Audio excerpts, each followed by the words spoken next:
What if the secret to exceptional leadership isn't about politics or ideology, but about something far more fundamental? Knowing yourself deeply enough. Dr. Joel, who spent 30 plus years studying what separates good leaders from truly exceptional, and that's cultural humility. Admitting to yourself that there's things about yourself that you just don't know. You or we have been conditioned to not ask more about who we are and how we lead. I don't try to sugarcoat it in that you should just ask for feedback, because it means you have to be vulnerable and open to the feedback. I have colleagues who will use terms and we just assume everyone knows what you're talking about. Right. Or can accept what you're saying, but you haven't broken it down for people. You can break it down in its simplest form. It makes it easier for others to understand it. That's not to say that it always works, but I would say most of the time it does. What if the secret to exceptional leadership isn't about politics or ideology, but about something far more fundamental? Knowing yourself deeply enough to connect with anyone. Today, I'm talking with Dr. Joel, who spent 30 plus years studying what separates good leaders from truly exceptional ones. The buzzwords, I want everybody to forget those, the political noise that's out there. Joel's discovered that the best leaders, regardless of their beliefs, share one critical skill, and that's cultural humility. So this isn't about walking on eggshells or corporate training modules. This is about practical tools, and his book is full of them, that help you lead better, connect deeper, and get real results. So whether you're leading a Fortune 500 company or a small team, let's dive in. Joel, thanks for being on the episode today. Well, it's good to be on, Jason. Thank you for having me on and allowing me to share and have a conversation about culture humility and what it is and how do you develop it so you can lead exceptionally, which I'm hoping your audience will resonate with. Yeah, no, they will. And I know it's super exciting. I want people to grab the book. We're going to have it in what's the website? It's Dear White Leader? DearWhiteLeader.com. Yes. It's like it sounds. And I know what I really liked about your book, I have it right here because I was reading it yesterday. What I really like about your book is you have tons of practical. Not only do you have like really good explanations, but it's like super practical. Say this, do this. Here's a chart. Here's something you can make in Excel that will work. How did you, because I want to start off with this. I know you write about leaders thinking that they're self-aware. And that's my podcast, Self-Aware Leader. But when they're actually not, what's the difference between thinking you know yourself and actually truly knowing yourself as a leader? Yeah. So I would say in the most simplest terms, it's admitting to yourself that there's things about yourself that you just don't know. You or we have been conditioned to not ask more about who we are and how we lead because there's a fear, right? And that fear is natural. It's understandable. Why? Because when you begin to explore who you are and how you lead, it means you open yourself up for feedback and you make yourself vulnerable and transparent. That generally is a scary thing for leaders. Yes. Why? Because we've been conditioned in our leadership roles as we moved up from entry level to mid-level to senior level. We just do the work. We do it well. We don't ask a lot of questions about who we are. Maybe we get some indications in a performance review, but I would say sometimes, not sometimes, a lot of times performance reviews people aren't really honest with us. Right. Because they don't know how to write them. The manager, the leader doesn't want to create any friction. Yes. And so if the person's generally meeting their responsibilities, they will either get a meets expectations or exceeds with a little bit of conversation, and that's it. So we've never been really charged with asking ourselves, is this who I am? And how do I design a way to get feedback so I'm continually being that lifelong learner so that I can learn more about myself so that I can take my leadership to the next level? Yeah, I just interviewed, this was so interesting. I interviewed somebody a few days ago and they had talked about, they're Puerto Rican and openly gay. And they had talked about how that when they went there and this is somebody that was C-suite high up, and I can name the company and you know what company it was in Silicon Valley. they had gone there and then was almost like, because you mentioned performance reviews, and I think this is really interesting. They were kind of like, if you don't cause any waves, we won't cause, we will give you, because we filled the DEI quota and we hired you because you're Puerto Rican and gay. And he was openly talking about Mhm. this on my podcast, that it would like, and so when he began to ruffle feathers, the performance reviews all of a sudden changed as far as, because he began to see things Mhm. that were, and it was almost kind of, we hired you, just do your thing. Mhm. We'll go ahead and give you a great performance review if you don't really do anything. So when he began to question things, it was, we hired you Right. because of this. Why are you actually like doing your job? Do you know what I mean? Yes, yes. Yeah, and it's a scary thing. Again, I don't try to sugarcoat it in that you should just ask for feedback because it means you have to be vulnerable and open to the feedback. And in the book, or as I do these workshops with organizations, there are things about me that I don't like. I don't like looking at myself in the mirror. I'm reminded how old I am. I lost all my hair. Same.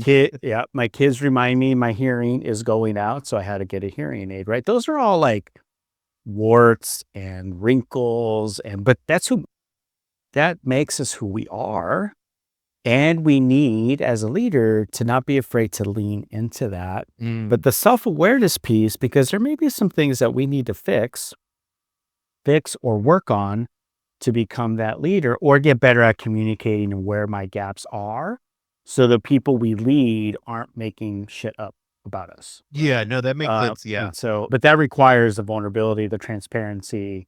And an example, when I was a fairly new professional, I got a pretty shitty performance review. And I was talking to a mentor of mine and I said, "What do I do?" And he's asked for feedback. Just go in and say, "Hey, ex boss, thank you for the feedback. What do I need to do in order to improve?" Okay. I didn't just take the feedback and just simmer in and let it like make me mad. I wanted to truly know from my boss, what do I need to do to get better? So it took a lot of courage. I was a new professional. I got to do this because I want to get better because I want to hone my craft as a leader, right? And so I walked into his office and I said, "Hey, Gary," we'll just use Gary as a name. "What is it that I need to improve on that you're observing so that I can build my skill set?" And he looked at me and he said, "Joel, here it is." He laid it out. I took the feedback. It took me a little while to mull it over, accept it. And then I'm like, okay, if this is the feedback, there are things here that I can definitely do to improve. So then I go to what in the book I talk about moving from a fixed mindset. So I used a growth mindset, like there's something I can learn and apply. There were some other things I could either take or leave, and that's okay. Some of it was more personality. But there was some genuine things there. No, I can be better at the way I construct emails, or I can be better at the way I show up at work or the way I work with others.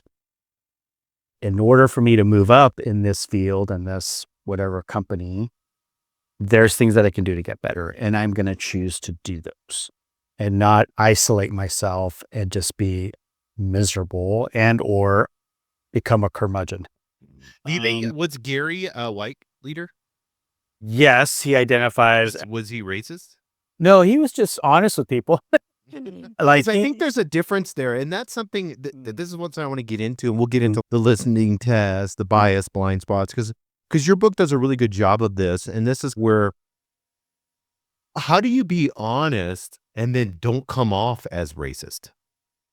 You know what I mean? Because I think there's a fear, like everybody's walking around on eggshells right. now as a white leader. Yep. Yep. As a white leader, you're walking around. I know this from me. I'm a Mhm. white leader. So and I know I have privilege and all those things just by being born, like where I was born and how I was born and in the family I was born into.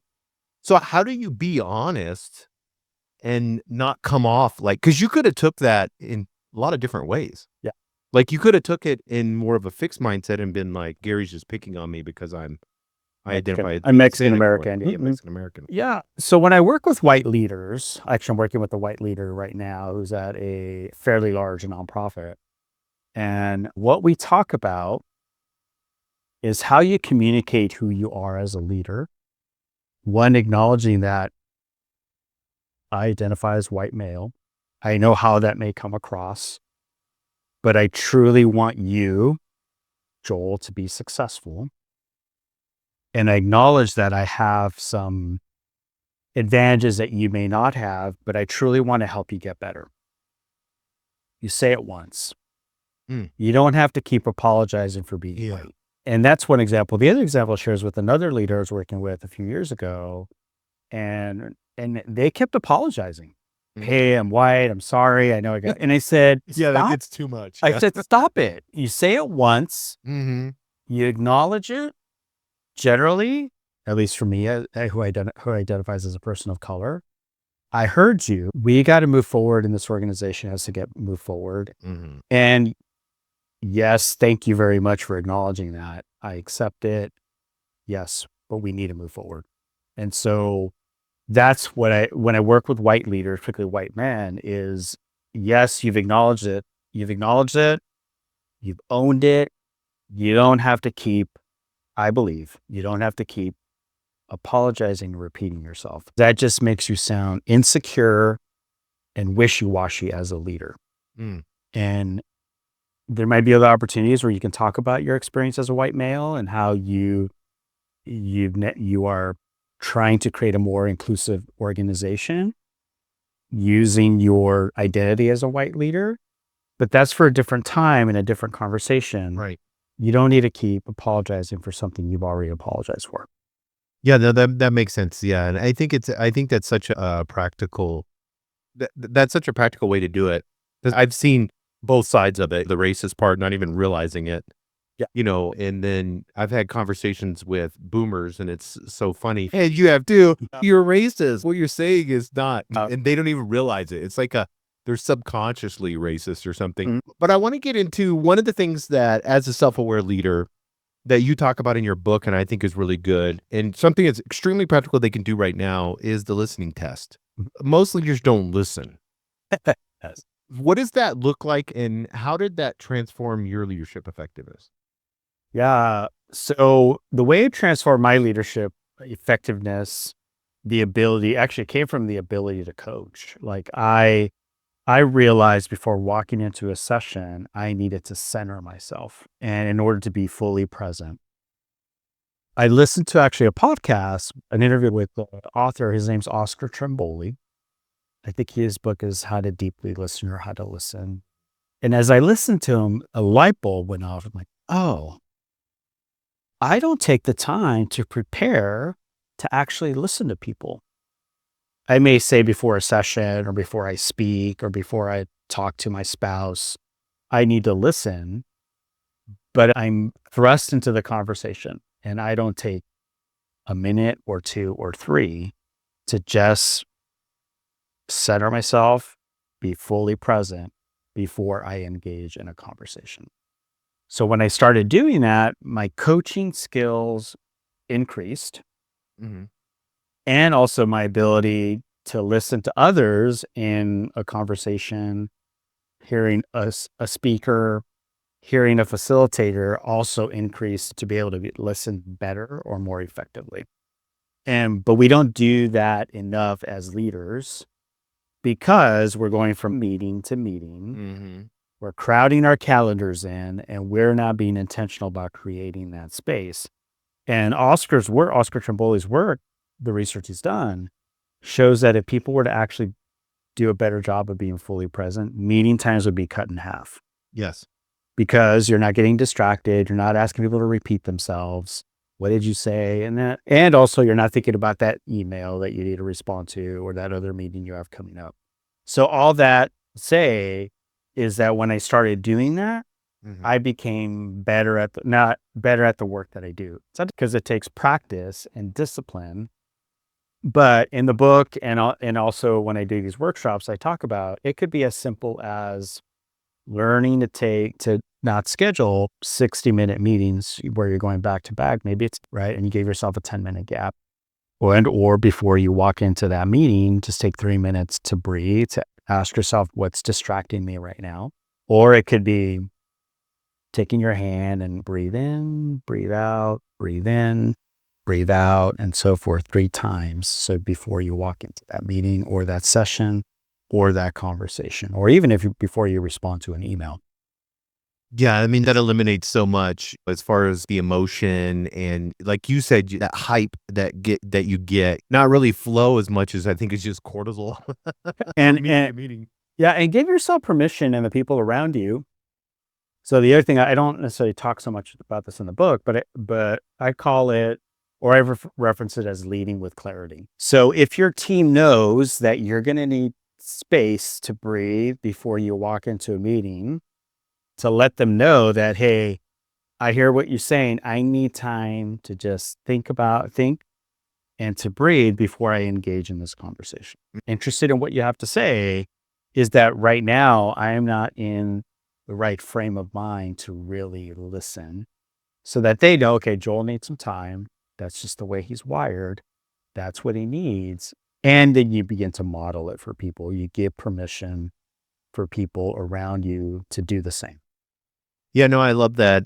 One of the things that you have a whole chapter on biases. I really wanna stay here a little bit if you don't mind, because Mm. I wanna get into this because I see this all the time. How to handle biases. I think number 1 first is understanding what biases you do have, and this Yes. goes right along with being self-aware. Like, Yeah. I understood I'm like I came from a white middle-class family down south, being in a Mhm. Baptist church, raised ultra conservative. Mhm. So fundamentalist, conservative, white Baptist is how I was raised, went to private Christian school. Okay. So my biases, I've had to do a lot of work to figure out like, oh, okay, but one thing that I've noticed leading a lot of different people from all humans all over the world is you don't even realize I've seen brown on brown biases. I had an issue where somebody that was identified as being a lesbian, and then there was somebody from a different country, that their religion did not believe in that. So then I've had issues where, black on Mhm. brown, white on black, the list goes on and on. Yep. And a lot of it comes from not recognizing having and your book does such a great job with this. And I want to commend you because they're unconscious biases for a reason. You know what I Yeah. mean? Can you delve into a little bit about how you became, because I feel like your book's an expert on biases. How did you There become an there are expert? other people who've done a lot more research on bias than I have. But what I think, and this is where I think my book is being received really well, because I don't talk at people, I talk with people. Yes, yes, exactly. And the white folk who've been leaving reviews and that have read it say that I don't feel like you're talking to me. And No, it you're wasn't at all. you're I don't walking. like get you there, Sure, but sure, yeah. that's awesome though. Um, but that you're walking with me. And so one reason that happens, because I acknowledge that even as a man of color, I have a religious fundamentalist background myself too, that I learned some things, or the way I was raised, that created biases about how I view the world, or Mhm. how our brains are wired to create shortcuts. Yes. I mean, you take Malcolm Gladwell's work and others, right? It's all, we want to make quick decisions, meaning then we create biases, decisions quickly, right? For whatever reason. So the important thing is to recognize that, one, acknowledge that's the case, and then to identify what those biases are. They're not going to be eradicated. They're not going to go away, but you Mhm. can do things to mitigate or minimize the impact that they have on you. Okay. I was raised to think of Asian drivers a certain way, Right. even from my Mexican immigrant, right? I now recognize that is a unfair bias, Mhm. right? And that I need to just remind myself. So one of the steps I talk about before I walk into a meeting, particularly if I'm working with someone that is of a different identity than myself, is ask myself, what bias do I need to check myself on right now? Right? Yes, yes. This is where the self-awareness piece comes in too, is when I work with clients, both clients uh, from people of color, queer folk, or what have you, is to really begin to explore with them, what if they heard something that is to them offensive or bias specific, is to have people around you to check yourself on, did I hear that right? Or interpret that the right way? And generally people say these, yes. So then you can then say, okay, do I need to address it? That's the addressing the piece. But going back to the self-awareness piece is, hey, this has come up and someone told me that I struggle with this. What do you think? And they could say yes or no, that's way off base, or no, that's definitely some things you got to work on. Yes. And that then not triggers, but it makes you self-aware, right? And then you have to decide growth mindset. Do I want to get better, or do I want to just stay in my lane?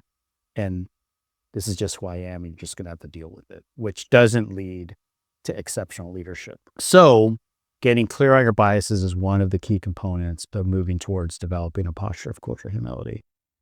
But at first, it comes with acknowledging that you have a bias and that it's not going to go away. That could be as easy as affinity bias, right? Like I went to a particular type of school. So if I'm a hiring manager, I have a propensity to like people from that school because that's the school I went to. Or I know that person is part of this community group and I know that community group. So I automatically put them in a particular box and I'm more prone to interview them and hire them. Bias, right? It's not always racial. There are tons of other biases that we hold. We played the same sport or whatever it may be. But it's acknowledging that you have those. Yes. And then asking yourself, what do I need to check myself on? What is that? What challenges or obstacles is that creating for me to be the leader that I want to be and to help this organization, this company, this faith community be the best that it can be? Yeah. And I know a lot of and you did such a great job with this, with the biases, that it's also like a trigger sometimes as far as like your bias. So somebody says something or something's done and then you want to correct that, but it's a bias that was triggered.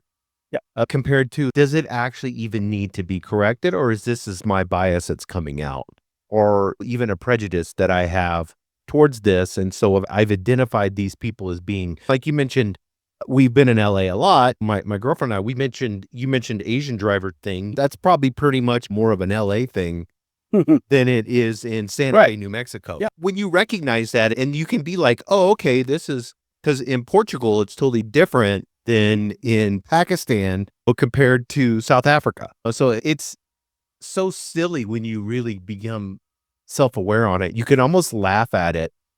Like when you're like, I actually have a bias towards this.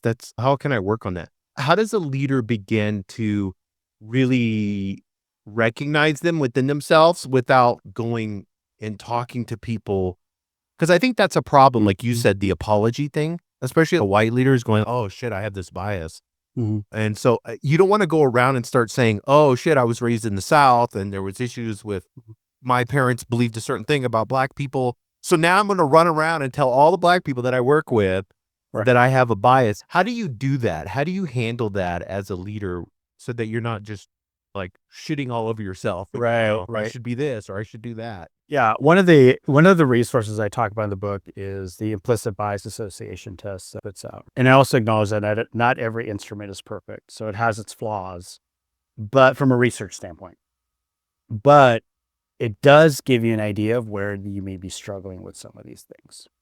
Why that maybe you favor people that are tall versus short, or people of a particular body type versus other people, right? That again is that awareness piece that then you say, okay, is that really true? And then talking whether trusted people that, people that are close to you, that trust you, that you trust, to ask them, is it like, does this show up? And because it could be as easy as taking an assessment, right? That's part of it. The other piece, which I talk about in the book, is someone calling you out on it, right? And then what do you do with that? In the case in the book, I talk about Catherine, she's like, Joel, do you realize that you tend to call on men more than women? Do you realize you tend to favor extroverts versus introverts? And then for me to say, in this case, I took the information in. I said, okay, how do I get better? Yeah, right? Because I know I need to get better. and not just shut her, because I want to help her be successful and I want to be better at what I do. So how do I shift, right? So it could be as easy as an assessment, and there's the implicit bias association test. On the affinity bias, there's a worksheet in the book that you can take to identify who's in your sphere of influence and what identities do they hold, and do I see a pattern, right? Yeah. And that starts telling you some stuff as well. But it really does require, one, a conscious decision to know what they are, and then actually doing it, but then acknowledging it, and then figuring out, what do I do in order to get better, Yeah. and Go ahead. and recognizing that it takes time. Like I Mhm. flip a switch, and it happens, because for some of our biases, in your case, in my case, we were raised in particular homes, right? Mhm. And that's the way we were raised. And it was 20, 15, 18 years before we left our house, in Mhm. some cases, maybe longer. That's ingrained. Yes. And we can't just turn it off if we just decide to turn it off, it's always going to be present. Yeah, and I think like you said earlier, the apologizing or feeling bad about it over and over again, that doesn't help anybody as being a leader, because I've seen that go to the extreme and then it just turns into it. And I want to get into this with the Catherine thing because I read that in the book and I had that as one of our questions. Whenever you look at leaders having a bias maybe towards that, and I've done the same thing, the introvert extrovert is, and I'm an introvert and I would always call an extrovert. I knew in the meeting, especially as a young leader, I was insecure and I knew if I asked an extrovert, they would talk. So then it would just save my bacon and I didn't have to talk as much. Mhm. So the introverts would just sit in the room. When you begin to notice that team dynamic that you're doing as a leader, what are some of the things that you can do? Do you once you make that shift when you're in a meeting, is it just now I need to start calling on the introvert? Like a Catherine, whenever you notice that, because I've seen that a lot too, where you'll have, let's say there's 2 women in a room and there's 8 guys, and then can you say, "Hey, what do you think about this, Catherine?" Do that pause, and if 4 or 5 minute talk all in a row. Yeah. So there is something that I strongly believe that leaders need to do before they just call on people, is to have a conversation with those people before the meeting, Mm, to say, "Hey, Catherine, I've noticed you're not speaking up in the meeting. I really want to hear your voice. I want you to share your voice. I think it's important and it's necessary. Would you be okay if I at times called on you?" that's good, So yeah. you're asking for permission, telling them why you think they need to contribute, because you value their opinion, but you're noticing that for whatever reason they're not sharing more, and you'd like to create space for them in order to do that. Mm, Okay. And so that's what I encourage leaders to do, whether it's introverts, people from a different ethnic group who aren't speaking up, people from different sexual identity. mhm. If you notice that there's people in the meeting, people in your group that should be sharing more, is to ask for permission. Or what would help you, Catherine, feel more comfortable sharing your point of view more often? Yes, that's so And good. Catherine could say, "I need this," or "I just need to be more confident." So let's say with confidence, okay? So Catherine, you've said that you need to be more confident. What does that look like? And how can I help you develop the confidence necessary in order for you to feel more comfortable speaking? So you're building into your Mm. team member and you're identifying how you can help. That's such great coaching because here's how a white leader would usually do it. And let's say they're trying to be inclusive. This is how they would F this up big time. They would go in there. This is because I want white leaders to understand this. They would go, this could be any leader really, but Uh, they go in there and they're like, "Hey, I want to ask you, would you be fine if you speak in the meeting?" And instead of stopping it right there, mm, they do because you are, Yes. Yeah. and Yeah. then What? you're just shitting out of your mouth. Yeah. You're signaling that person out. Yes. I, as a person of color, if I heard someone say, "I need you to speak more because I need more Latino representation in the meeting," and I would say, is it you don't value my opinion? You're only bringing this to me because Yes. you want the brown person to speak up? problematic, right? Right. Yeah. And so this is where there has to be a conversation, and you stop. You just, hey, I think you have a lot to contribute. When we have one-on-ones, you really are really thoughtful, insightful. I want you to be able to share more in the meeting. What would help with that? That's And so good. just shut up and Yes. just let that person, right? And this is where we get ourselves in trouble, particularly white people, when they commit a microaggression or they offend someone, and they then make the apology about themselves. And then what the way this looks like is, hey, Joel, or I could say, hey, Jason, what you said really offended me, right? And here's what you said. And you could say, Joel, I'm really sorry. And instead of stopping, you say, I'm really sorry, but that's not what I meant.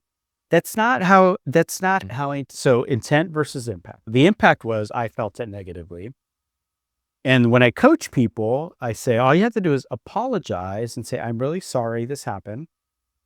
Here's why I'm apologizing. You don't need to respond. I do want to talk about it only if you're comfortable, and I can come back to you if you're okay in a week to see if we can have a conversation about it. And that's it. Mm. You don't need to make it like, oh my gosh, I'm really sorry, Joel. You misunderstood me. That's not what I meant. And it's not that the other person is weak or soft or whatever. It's you're acknowledging that you've offended someone. It's your spouse, your partner, if you like do something stupid and you apologize, but you don't actually acknowledge or you don't really name what you're apologizing for. And then it becomes more about you're just apologizing for the sake of apologizing, right? And you want to feel better about yourself. Mm-hmm. You don't necessarily want that person to feel better. You then make it about you. Yeah, and we've seen this over and over again, especially when it comes to opposite sex, as far as making an off-color comment, and then that person comes to you and says that they would be like, "Hey, Jason, you said this. I felt like it was flirting off color or whatever." Mm-hmm. And then I could go just the same thing, what you just said, I could go and make it so much more worse. Yeah, when all you need to do is say, I'm really sorry I hurt you or I offended you. Are you okay forgiving? Yeah, that's so good. Yeah. And it's either yes or no. If they say no, then you're like, okay, you don't need to get defensive and whatever. They may choose not to or accept your apology. That's their right. Yes, 100%. And that's why I think it's not your right to defend yourself. And I think that's where people, especially white leaders, it's if you make it, you become narcissistic then, and then you're making all about you. Right. And then nothing about them has even come close to, because I've seen this over and over again. My girlfriend and I were at a pool here recently, like a swimming pool. And there was 3 black women sitting there, and there was an older white lady. They were trying to be nice, but she was going on and on about how liberal she was to them. And they were drinking drinks and looking at each other. Come on, we need to go. But this lady, she felt the need. Mhm. And my girlfriend was like, what is happening right now, Jason? Oh my goodness. But it's just so narcissistic. And these conversations can turn so quickly and recognizing that you have privilege. And in that privilege, whenever you're speaking, in and of that can come off wrong. You don't even realize, because a lot of people, if you ask white people or white leaders, let's say white leaders, do you have privilege? They'd be like, or I've never really looked into it. Mhm. What does that look like? Because the book is Dear White Leader. So as a white leader, I was raised really poor. I was homeless. So I can identify for a long period of time. So I can identify as far as like I've been around lots of different people, was in the Marine Corps, all that. But I'm going to use the but here, but I know that the choices that I made led me to that, not per se who I am as a color. You know what I mean? Because when you're homeless, like regardless, you don't have shit and you're just trying to survive. There was like a level playing field then. Right. So do you think it's socioeconomic? Where do you think the privilege comes in? I talk about it, and in the book, I talk about this earned versus unearned privilege. Yes, I love that. That was so And good. so there are things that we have earned as a man of color. I got a doctorate that gives me privilege Mhm. to a certain degree, right? Depending on what circles I'm in. I have unearned privilege in that I was born in the US. That automatically makes me a US citizen, right? I'm able to vote. That was an unearned privilege, right? the way I encourage white leaders to think about it is not whether you have privilege or not have privilege. Where's your earned privilege and where's your unearned? So as a white person, there is some privilege that comes with that, right? You don't have to, you can engage in a certain conversation with other people and you're automatically given respect, right? You don't have to like work extra hard in the way you show up in the organization because of the color of your skin. It's the same if you're a heterosexual male, right? I'm also, one unearned privilege I have is that I'm male. I was born male, I identify as male. I don't have to think twice about walking down the street by myself. And when leaders start making the connection with privilege in that way, other things begin to get highlighted. Oh, that's what people Yes. mean by that I'm white and that I have a certain privilege. So when I started framing it that way for others, there's a light bulb does go off and Yes. like it gives them a different way to look at it and think about it. Instead of you have privilege, you don't have privilege. Right. And so I'm trying, what I try to do is break it down for people. It's there's more understanding of, Right. it makes it easier for people to understand the concept instead of just using the term privilege, which is what tends to happen. I have colleagues who will use terms and we just assume everyone knows what you're talking about Right. or can accept what you're saying, but you haven't broken it down for people. You can break it down in its simplest form. It makes it easier for others to understand it. That's not to say that it always works, but I would say most of the time it does. And Mhm. particularly when it comes to culture, there's certain things historically, if you look at history, if you look at socioeconomic and what you have access to versus what you don't have access to, you start then thinking critically about the things that you've been able to do in your life as it relates to earned versus unearned privilege. Yes. And Yes. that helps people make the connection. No, I love that, and I think that's just such a great self-aware study, and it made it when I read that, it made it so much simpler for me. It's, "Oh, okay," like you said, "I'm male, that's unearned. I Mhm, was born in the United States, that's unearned." mhm. I wanna get into the authenticity balance in the sense of, and I know you talk about your child, Jaden's journey. Mhm. But as a leader, and I think this will go good if you don't mind getting a little personal. As a leader, how do you stay true to your personal values while still being inclusive to team members? So let's say I have a leader out there and they're pretty comfortable being typical American Christian, but then they have all these different inclusive team members. How can you work with somebody that's different from you? Yeah, good question.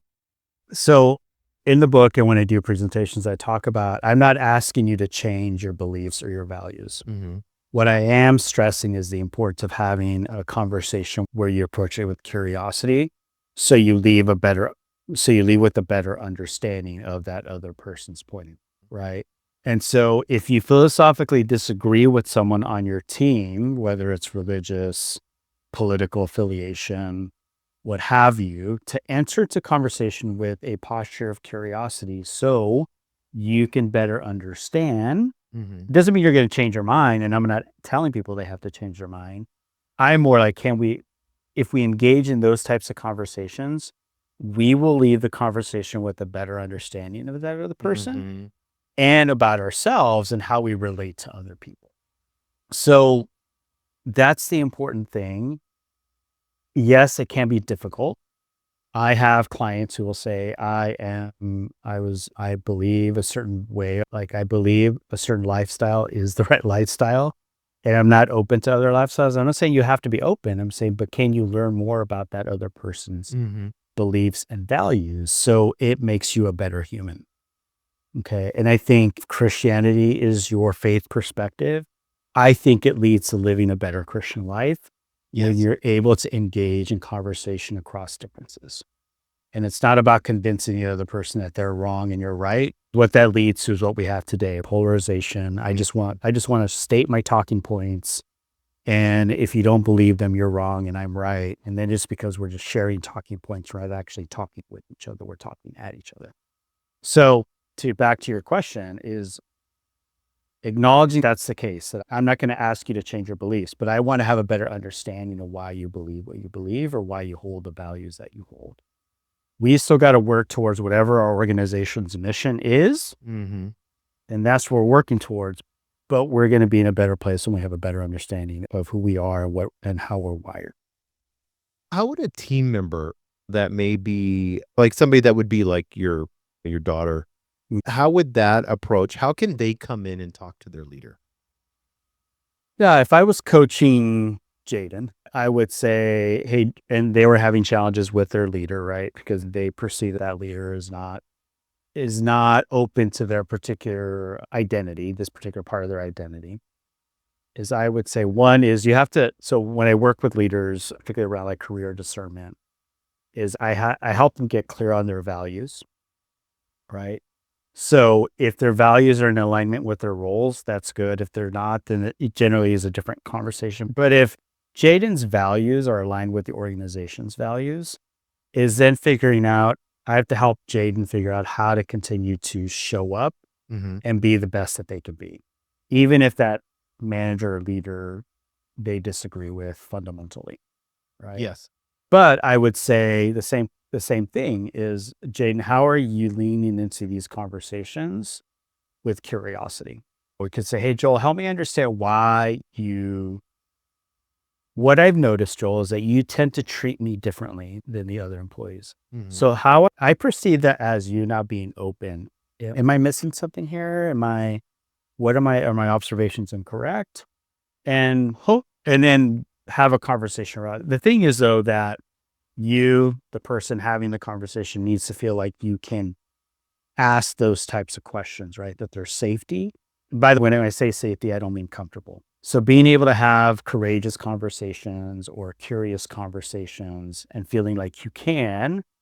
And if you can, that's great. But if you can't, I never ask someone from an underrepresented community or a community where there's power dynamics and if they feel like their job's on the line. I don't Right. encourage those But all that to say is trying to help leaders engage with the posture of curiosity so they leave with that better understanding. You got people are meaning we can be better humans and better Yes. people in general if we're willing to engage in conversation. Yeah. Instead of I'm just writing them off because I know they believe this or they identify as this. That's not being a good leader, right? We have to be able to lead across differences, whatever those differences. Yeah, that's so good, and the curiosity over judgment. It's like Bill over there, I know he voted for Trump, somebody told me that, and then the other one, Susan, she's got blue hair. So it turns into this judgment Mhm. instead of understanding, like, can I talk to let's have a great conversation with Susan, see what's happening. And it's always interesting because you can have lunch, go out and have a lunch and get to know the person, and it's so interesting when you like you saying and I think it's like compassionate curiosity. Mhm. When you look at somebody as a leader, if you're looking at somebody as a human, number 1, and then number 2, that they have a heart, then it's like, how do I get to know this person? I want to make sure. And no one likes to use the love word, but it's like, how can I have leadership where I'm loving my people? Yeah. Yeah. And that's again recognizing that's important. Hopefully that becomes or is a value is a value to you as a leader. And then knowing how to have those conversations, right? Or learning how to have those conversations is going to be really important. The problem is we live in a polarized society. Mhm. The extremes are getting all the airtime Yes. and the people in the middle are being squeezed out. So that's creating isolation, fragmentation, people not willing to have conversations, and then that leads to the difficulties that we're having, right? And so in the book, I talk about we could be in a better, we would be better, society would be better if we could engage in conversations with where we're seeking to understand versus seeking to convince. Mm. To do that, it will create a ripple effect and hopefully change how others engage in conversation that ultimately will lead to the change that we're seeking to create. I think having somebody that works with you that's on your team and you have total acceptance of them, that's change. No matter who cares who you voted for, or that none of that stuff matters. Is if you have full acceptance for them and who they are, and they feel like they can be heard. Which leads me, I wanted this last question because we're coming up. I'm taking too much of your time. We're already Okay. at 50 minutes. I want to talk about psychological safety, Yeah. and I know you put it into 4 parts in the book. Mhm. What do most leaders miss on psychological safety? Because I know this is a huge impact on team performance. Yeah. Yeah. So I lean into a lot of the work that Amy Edmondson's done around psychological safety. And some of it's organizational context. I think depending on the organization, some may struggle more with one of the four than others. But I would say the one that I've seen most prevalent, either because I've experienced it and or coached others around, is challenger safety, or being able to challenge ideas without fear of being written off or labeled a malcontent or someone who questions authority. What that creates is I can't share my ideas. And if Joel doesn't want to hear my ideas, screw him. Right. And then Joel makes mistakes and doesn't listen, and the organization gets into trouble because we don't create the space where people can question decisions. Now, you have to facilitate there has to be a good conversation around disagreements. But if you can train people on how to do that and also let your people know that you're open to that, it's going to create a better team environment, right? That's going to also lead to people feeling like they can contribute safely, they can ask questions safely, they can feel included safely. They all work together. One's not better than the other. But I would say most organization and most leaders, because of the narcissism that you talked about earlier, where we don't want to be challenged. My authority is the authority. I got hired to do this job and you have to accept me. Again, it's not to say that some challenging isn't healthy, because some of it is, but if you create and train people on how to do it well, it's going to lead to developing that culture of belonging and that psychological safety that the organization wants to create. That's so good. And I want to go to one last question before we close. Dr. Joel, I think one of the things that is really important is understanding that in an AI world, and it's coming fast, having these, what we call soft skills, or these self-awareness that your book teaches, is the AIs can do the task. It can do the management part, but it can't do this. No, it can't. And I'm part of a coaches group who we've been talking a lot about AI and will AI replace coaching, and it won't, because AI can't do this, where we're empathy, where we're helping people truly show up as themselves and feel like they're included. Right. And so AI can be very tasky, like you said, very black and white. Maybe it'll get there at some point, but coaches are more like Sherpas in this process with AI.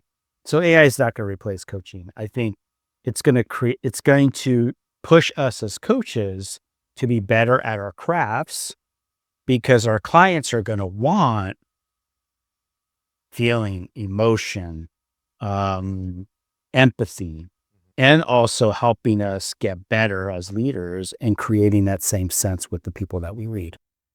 Yeah, that's so good. And I want to thank you, Joel. I want to thank you for focusing on, I think, what unites us as leaders rather than what divides us. And I know this has been genuinely helpful for a lot of us. I want people to understand they can go to dearwhiteleader.com, right? Yes. And that's where, and then also I'll put the links. There's a free chapter, right? Yeah, if you scroll down on the website, there's a link to download the first chapter. So you can read through the first chapter and determine, yes, I want to buy the book. Go ahead. Sorry. There's also a culture humility assessment. That's all you can download to take, and gives you a baseline of where you're at with all the stuff related to cultural humility. And to me, the book was really about becoming a more effective, self-aware leader. So that's what I loved about. What I loved about the book. It was right up my alley. And Joel, I appreciate you coming on the episode today. Yeah, thank you for having me. What if the secret to exceptional leadership isn't about politics or ideology, but about something far more fundamental? Knowing yourself deeply enough. Dr. Joel, who spent 30 plus years studying what separates good leaders from truly exceptional, and that's cultural humility. It's admitting to yourself that there's things about yourself that you just don't know. We have been conditioned to not ask more about who we are and how we lead. I don't try to sugarcoat it in that you should just ask for feedback, because it means you have to be vulnerable and open to the feedback. I have colleagues who will use terms and we just assume everyone knows what you're talking about, right, or can accept what you're saying. but you haven't broken it down for people. You can break it down in its simplest form. It makes it easier for others to understand it. That's not to say that it always works, but I would say most of the time it does.